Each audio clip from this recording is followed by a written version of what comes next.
few days ago, a group of scientists, doctors, environmental organizers, and concerned citizens got together and they called for the urgent stop to the deployment of 5G. They said that it's been proven harmful to human bodies, that this is an experiment on humanity, and that this should be called a crime under international law.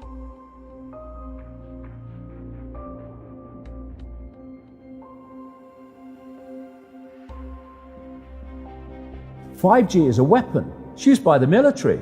Do you know these 5G millimeter wave technologies are used to scatter crowds? They drive up in this technology when they want to scatter a cloud, and they put out these frequencies in a much higher power than 5G will be initially with us, but the same frequencies. And people scatter because they get the feeling their skin is on fire. Because the human body, including the skin, is an antenna. It interacts with frequencies and it receives and transmits information. At the cutting edge of understanding of DNA, scientists know that DNA is a receiver-transmitter of information. I have to tell people 5G story. It's bigger than the Holocaust. It's bigger than anything you've ever heard. I'm Mark Steele. Anybody who hasn't heard me. I'm a weapons systems head-up display expert. I'm one of the leading experts in the world. I've actually broke cover in relation to this, and the reason I became an expert was because I invented 5G as a killer. Do not believe a single word I say. Not one. I want you to do your own research. You'll find it's absolutely terrifying. There are going to be boxes broadcasting 5G, this weapon, down every street, all over the world. What we're concerned about 5G is that it's going to require a transmitter about every 3 to 10 homes. So you're talking about a small cell tower placed in front of your home. Because at these high frequencies you can't have... It doesn't travel very well. Yeah. And people need to understand, it's 24 gigahertz to 90 gigahertz. These are not 2 feet. These are 2 inches to half an inch. And this is very dense wireless radiation hitting our bodies. What we know is that it pulses more, it's got higher frequency, more waves per second, it beats up the cells more. Let's talk about today's technology, what we have going on today. Your phone is constantly sending electromagnetic fields in and out of each other. Whether or not you're receiving a notification right now, all of our digital tech sends this data back and forth, right, using these invisible microwave radiation signals. That's today's tech. We have every cell tower, every router constantly pulsing with radiation, whether or not you're using it. Science shows that this causes DNA damage, cancer, among other things. But don't take my word for it. And that's just with 4G. That's just with today's technology. Before we get to 5G, right now you got some of it, but not that much. Wireless radiation has biological effects, period. These effects are seen in all life forms: plants, animals, insects, microbes. In humans, we have clear evidence of cancer now. There is no question. We have evidence of DNA damage, cardiomyopathy, which is the precursor of congestive heart failure, neuropsychiatric effects. So 5G is not a conversation about whether or not these biological effects exist. They clearly do. 5G is a conversation about unsustainable healthcare expenditure.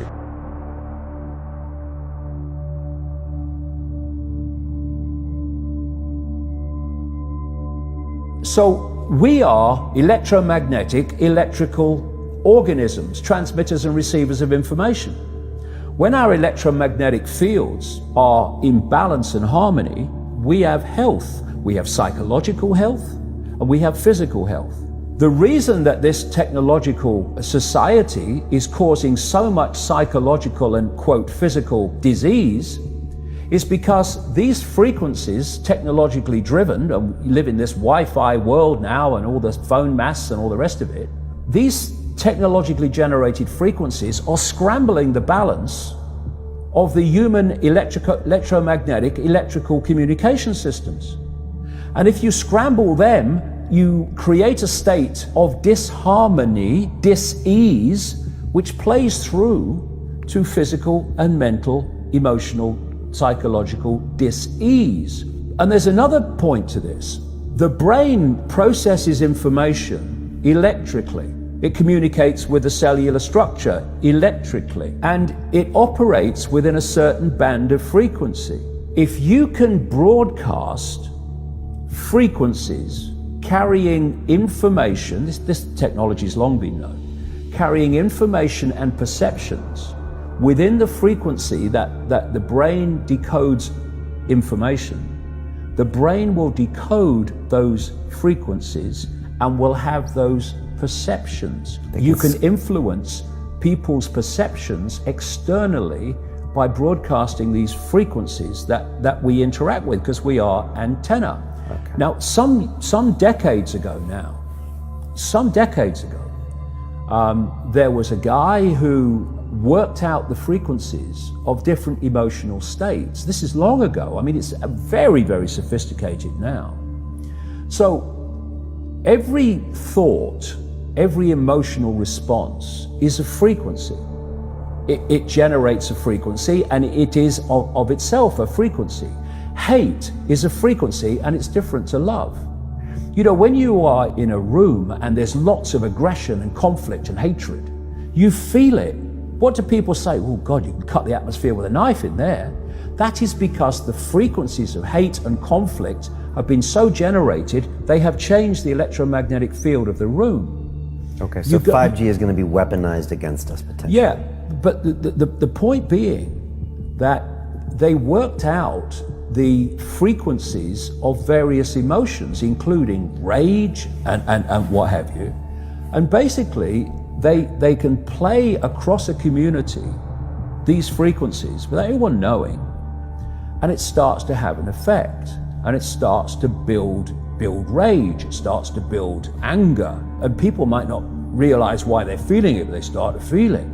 And then what they do is they trigger that with an event. Maybe some guy is attacked by the police or something, or somebody's arrested for something they didn't commit, and now there's the trigger. The blue touch paper's been lit of this manufactured frequency-driven rage, and you have mass riots and what have you, and people do things that they wouldn't normally do. And you can make people depressed. You know, the American military, they've admitted this. They have technology that fires frequencies at the enemy that basically breaks the enemy's spirit, so they give up and put their weapons down. This is the technology we're dealing with. Now you take that into account and then you think of 5G. First of all, 5G doesn't travel well because of the nature of its frequency. So instead of big towers, as we have now, broadcasting these frequencies long distances, it won't do that. And it doesn't go through solid objects, what we call solid objects, very well either. So to overcome that, there are going to be boxes broadcasting 5G, this weapon, down every street, all over the world. You're talking phenomenal numbers of these boxes, broadcasting like on the lamp standard outside your children's bedroom and stuff, broadcasting this stuff. There's nowhere you'll be able to go where you'd be in a field of 5G. And another interesting thing, I don't know whether you've noticed this, but the story broke first of all in Sheffield, when the council started cutting down literally thousands and thousands and thousands of mature trees in urban streets. And there were big protests about it. You know, Sheffield claimed to be a green city, but all these mature trees were coming down, thousands of them. And my brother, he works as a call-out bus mechanic. So a bus will break down, they'll call him, he'll come down and fix it on the side of the road. So he's traveling all the time. And he's saying it's amazing how many mature trees are being cut down. Now, the worst nightmare of 5G in a street is mature trees, because it can't get through them. They don't want urban trees for 5G because it won't go through solid objects very well at all, and it doesn't travel far. So we're going to have this explosion of 5G transmitters, and then, going back to what I said earlier, and they've admitted this too, there's going to be like 20,000 satellites up there beaming 5G at the Earth. What is our exposure in a day? It's not one cell phone. It's cell phones, it's multiple wireless networks, it's smart meters, it's cell towers. It's this sandwich, and it all adds up. And this is a serious problem for occupational health, public safety, and personal safety. And I feel that it's irresponsible to be even talking about the Internet of Things and rolling out a new untested technology when we're not even measuring what are our current exposures from the current networks.